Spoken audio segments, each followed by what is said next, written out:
Welcome back to Hopeful Horizon, where we share stories of resilience, justice, and the power of second chances.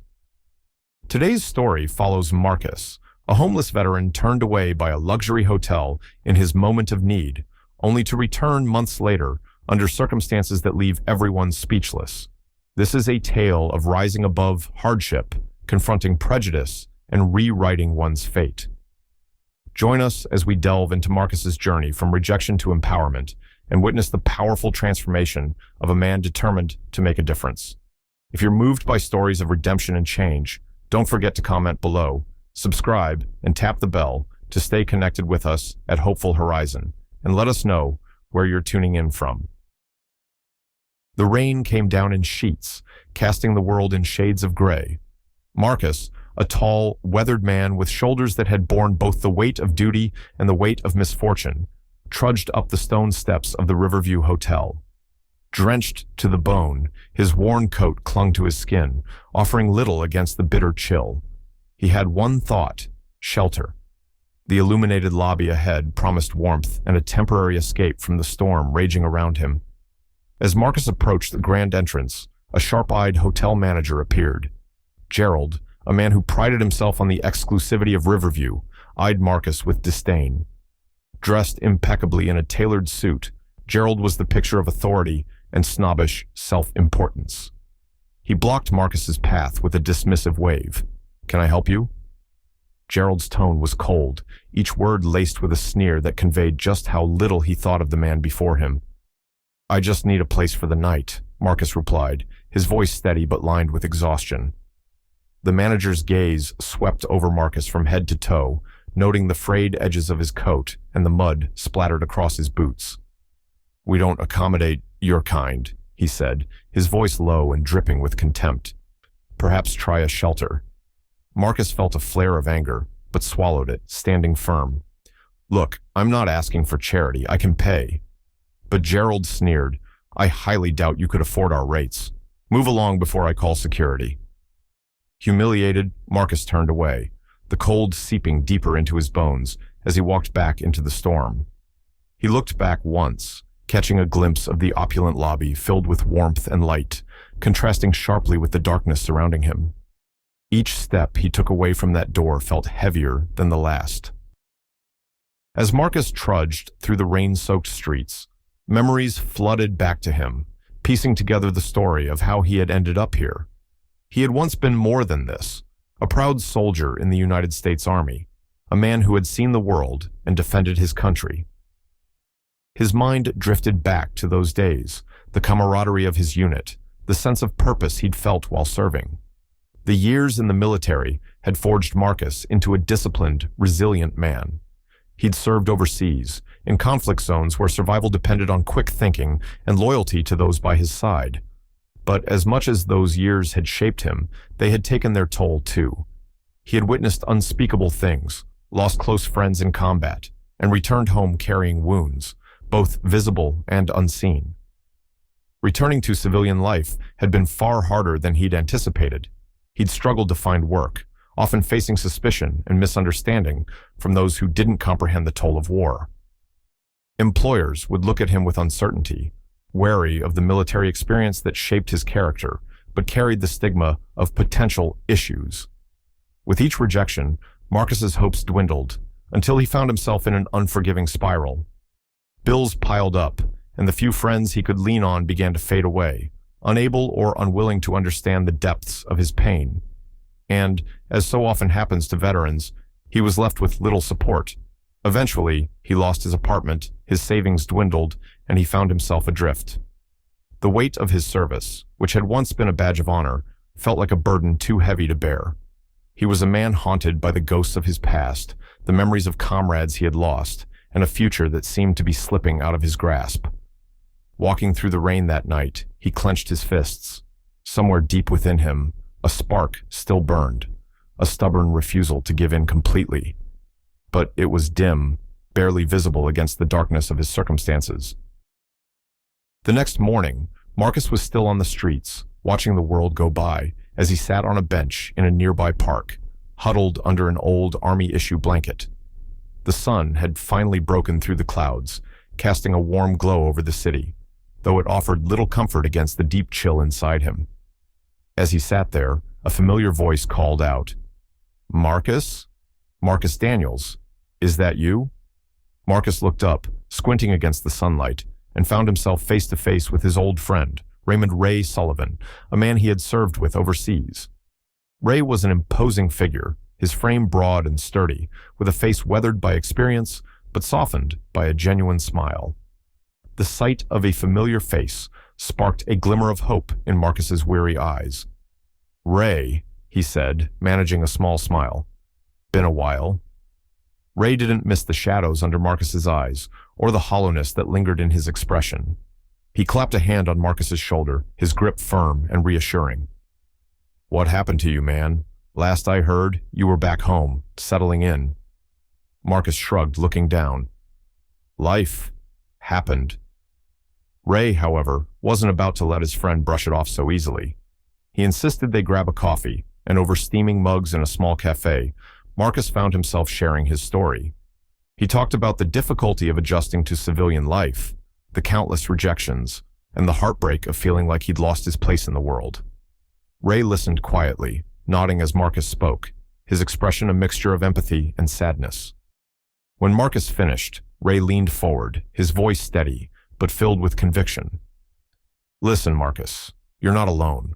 A lot of us have been through the same, but there are people out there who still care, who want to help. I'm one of them." He paused, looking Marcus directly in the eyes. "I've got a business connection who's always looking for good people, especially those who know what it means to work under pressure. I think you'd be perfect." Marcus hesitated. He had grown wary of promises, having faced too many disappointments. But there was a sincerity in Ray's voice that made him pause. His friend wasn't just offering charity, he was offering a path back to dignity. With a mix of hope and skepticism, Marcus nodded. "All right, Ray, I'll give it a shot." Over the next few weeks, with Ray's guidance and support, Marcus found himself back on his feet, little by little. He secured a job with Ray's business contact, a startup company with a progressive outlook and a focus on mentorship. Marcus was initially given an entry-level position, but as his employers saw his dedication and leadership skills, he was quickly promoted. For the first time in years, Marcus felt valued, respected, and like he was building towards something meaningful. As he settled into his new role, Marcus's life took a turn. He rented a modest apartment, saved up some money, and began to see a future that was finally his own to shape. Yet, there was a part of him that couldn't shake the memory of that cold night, standing in the rain outside the Riverview Hotel, dismissed and humiliated. As he looked back, Marcus knew that he was ready for something more. His story wasn't just one of survival. It was about reclaiming his dignity and proving, not just to himself, but to the world, that he was worth more than the assumptions others had made about him. That lingering spark inside him, once dim and wavering, now burned with a fierce resolve. Little did he know, his journey was about to come full circle in ways he had never anticipated. It was a crisp, clear morning when Marcus Daniels pulled up in front of the Riverview Hotel, this time in a sleek black sedan. Wearing a tailored navy suit that complemented his strong frame, Marcus exuded confidence, his head held high. Today was a long time coming, a day that felt almost surreal. Months of planning had culminated in this moment, and he intended to savor every second of it. The Riverview Hotel loomed in front of him, its polished glass facade gleaming in the morning sun. It looked just as grand as it had on that stormy night when he'd been turned away. He remembered the bitter cold, the feeling of rejection, and the humiliation of being dismissed by a man who'd seen him as nothing but a nuisance. Today, he would walk through those same doors, but as the hotel's new owner. Inside the lobby, staff moved with efficiency, attending to the early morning rush of guests. Gerald, the hotel manager, was at his usual post near the reception desk, observing the activity with his usual air of smug authority. He hadn't changed much, still meticulously groomed, with an expression that conveyed a sense of superiority. When Marcus entered, the familiar click of his polished shoes on the marble floor caught Gerald's attention. For a moment, the manager looked him over, clearly not recognizing him. Marcus waited, taking in the surroundings. The hotel had indeed maintained its luxurious atmosphere, but he was here to bring a different kind of change, one that wasn't about appearances, but about values. "Good morning," Marcus said, extending a hand. Gerald looked at him, caught off guard by the unfamiliar face, but took his hand. "Good morning, sir." He hesitated, unsure how to address him. "Daniels. Marcus Daniels," Marcus replied smoothly, a hint of satisfaction in his tone. "As of today, I'll be the new owner of the Riverview Hotel." The words seemed to hit Gerald like a shockwave. His hand went slack, and his face paled. He stammered, trying to form a response, but Marcus gave him a cool, steady look that spoke volumes. Gerald quickly regained his composure, masking his shock behind a forced smile. I see. Well, welcome, Mr. Daniels," Gerald managed, trying to sound gracious. "We're honored to have you." "Thank you," Marcus replied, his tone polite but firm. He took a step forward, his gaze sweeping over the staff and guests. This place had once symbolized the barriers he'd faced, but now it represented his victory over them. "I'm looking forward to getting to know everyone here and making some improvements." Gerald's expression faltered, but he nodded. "Of course, sir. We're here to serve." Marcus looked him squarely in the eye. "I trust that you'll be part of the changes as well, Gerald. I have a few specific things to discuss with you later. For now, let's proceed as usual. I'll be observing today's operations." As Marcus moved through the lobby, shaking hands with staff and greeting guests, he knew this was just the beginning of a new chapter for the Riverview, and for himself. Later that afternoon, Marcus invited Gerald into his new office. The room was spacious, with floor-to-ceiling windows overlooking the city skyline. Gerald entered hesitantly, his hands clasped tightly in front of him as he tried to maintain his usual poised demeanor. "Take a seat, Gerald," Marcus said, motioning to the leather chair across from his desk. Gerald sat, though his posture was stiff, his eyes shifting nervously. Marcus watched him, recalling the cruel words Gerald had thrown at him during that cold, rainy night. He had held on to that memory not out of resentment, but as a reminder of why this moment mattered. "I wanted to discuss an incident that occurred several months ago," Marcus began, his voice calm yet unwavering. "It was a night much like tonight, stormy, miserable. I was here, asking for a room. Do you remember?" Gerald's face drained of color, the realization dawning on him. He stammered, trying to form an excuse, but Marcus held up a hand to silence him. "You don't need to explain," Marcus said. "I was there. I remember your words and your attitude. I came to this hotel as a last resort, in need of shelter. You treated me with absolute disdain because you judged me on my appearance and assumed I had nothing to offer. But you were wrong." The words hung in the air, the weight of them pressing down on Gerald. He looked away, visibly uncomfortable, but Marcus continued. "This hotel is more than just a place for people who can afford it. From now on, I want Riverview to be a place of respect, a place where every person who walks through those doors is treated with dignity, regardless of who they are or where they come from. That's the standard I expect from every member of this staff." Gerald swallowed hard. "Mr. Daniels, I'm deeply sorry. I didn't recognize you, and if I had known—" Marcus interrupted, his tone firm. "If you had known, you would have acted differently. But that's the problem, Gerald. This isn't about me. It's about every person who has been judged or mistreated. As of now, I'm giving you a choice. You can either commit to this new vision for Riverview, or you can step down." Gerald's face flushed with a mixture of shame and anger, but he nodded, his voice barely audible. "I understand, Mr. Daniels." Marcus gave him a nod.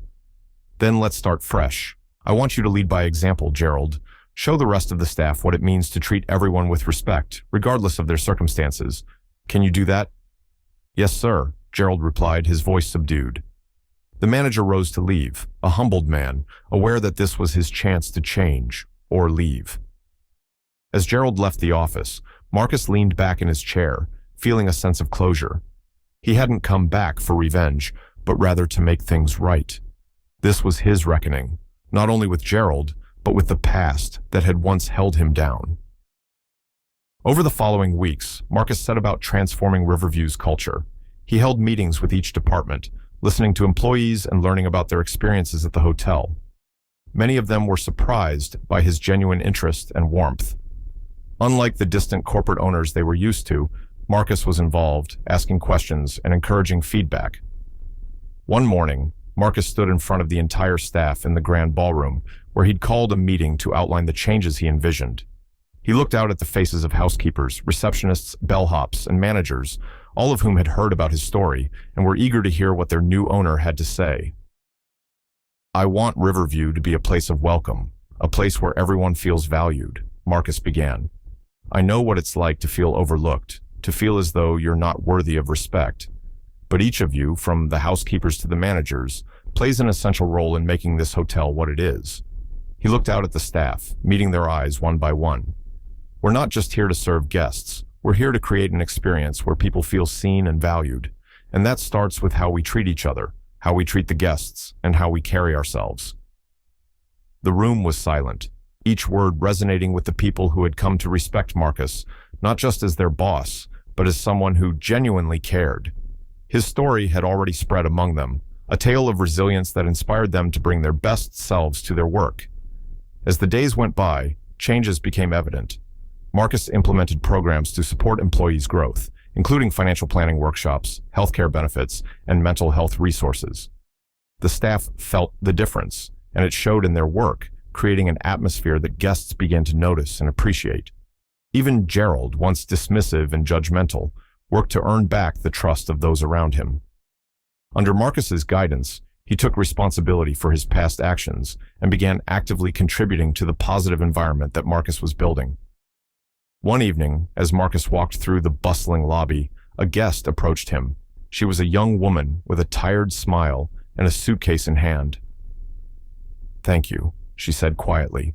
"I've been to a lot of places, but this hotel feels different. Like it's not just about the money. It feels genuine." Marcus smiled, the words striking a deep chord within him. "That's exactly what we want it to be." As he watched the guests and staff move through the lobby, Marcus felt a deep sense of peace. Riverview was no longer just a hotel. It was a testament to the strength of the human spirit, to the belief that no matter where we come from or what we've been through, we all deserve a place where we feel valued. And in that, Marcus found not only redemption, but a sense of purpose that had eluded him for so long. Thank you for joining us on Marcus's inspiring journey, a powerful reminder that true strength comes from within and that treating others with kindness is always the right choice. Marcus's story shows that everyone has the power to rise above their circumstances and create positive change. If this story resonated with you, please leave a comment and share your thoughts. Hit that subscribe button and tap the bell so you never miss another story that challenges and inspires. Thank you for being part of our community. Until next time, stay hopeful, stay kind, and always believe in second chances.